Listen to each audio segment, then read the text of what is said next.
Donc, on termine avec la polynomiale de degré 2, qui est la nouveauté cette année. La polynomiale de degré 2, c'est une courbe. Donc, c'est ce que je vous traçais tantôt. Donc, c'est une courbe comme ça ici. Et c'est une courbe qu'on appelle également, qui a plusieurs noms. Donc, on l'appelle parabole. On pourrait aussi l'appeler la fonction quadratique.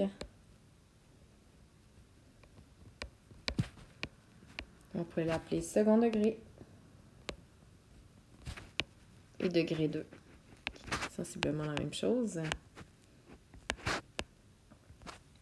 Donc, cette fonction-là, elle est utilisée pour modéliser des trajectoires. Modéliser, là, ça veut dire appliquer un modèle mathématique à un phénomène. Donc, pour modéliser des trajectoires, là, on parlerait, si je décide de lancer un ballon, la trajectoire du ballon serait déterminée par une polynomiale de degré 2. Disons que ici, petit bonhomme qui décide de lancer un ballon de football. Petit ballon de football. Et là, je le lançais à mon ami qui est là-bas. Ben, on voit que... Là, tu viens de le lancer sur la tête, mais on voit que c'est modélisé par une parabole comme ça qui serait ouverte vers le bas. Donc, on aurait un paramètre A qui est négatif, comme on a vu dans notre dernière vidéo, dans mon petit exemple. Donc, si on regarde notre règle, c'est Y égale AX à la 2. Donc, quand je te disais qu'on allait surtout juste tenir compte de l'influence du paramètre A, ben c'est parce qu'on l'écrit même pas le paramètre B. Là, moi, je veux que tu saches comment trouver ton A. Donc, comment on fait pour trouver la règle d'une fonction du second degré? Premièrement, tu dois minimalement connaître un point. Donc, tu dois remplacer les coordonnées d'un point dans ta règle. Ensuite, tu isoles le A, puis tu écris la règle. Donc, on va les faire. Donc, dans l'exemple que j'ai ici, j'ai le point 1, 5 que je vais écrire ici. Ma courbe est ouverte vers le haut. Donc, tu devrais t'attendre à avoir un paramètre A qui est positif, puisqu'on est ouvert vers le haut. Je vais écrire ma règle. Y égale AX à la 2.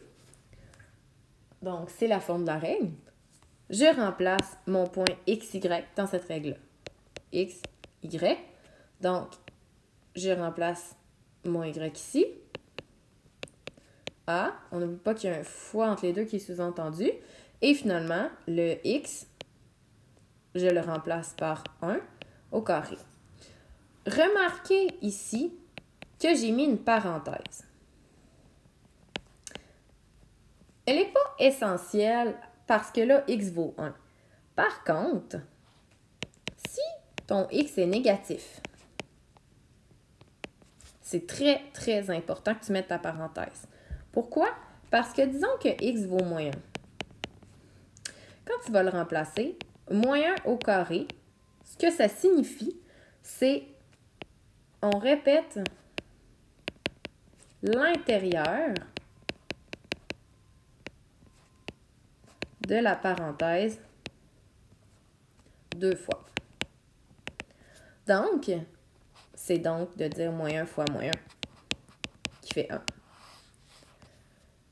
Par contre, si tu ne mets pas de parenthèse et que tu écris moins 1 au carré, on est en train de dire que le carré s'applique seulement au 1. Donc, tu aurais moins, le petit moins ici va rester là, 1 fois 1 qui fait moins 1. On s'entend que 1 et moins 1, ça ne fait pas la même affaire. Donc, il faut vraiment que tu fasses attention si tu as un négatif. Donc, je te suggère fortement de noter cette petite parenthèse-là. Donc, on continue nos calculs en appliquant le carré à notre 1. Évidemment, 1 au carré, ça fait 1. Et on divise par 1. Mais en fait, tu ne serais pas obligé. Mais sache que tu divises toujours par le coefficient du A pour obtenir 1. Mais comme c'était déjà 1, tu n'aurais pas été obligé de le faire. Donc, A vaut 5. On s'attendait à un 1 positif. Notre parabole, elle est contente. Elle est ouverte vers le haut. Donc, la règle, Y égale 5 x à la 2.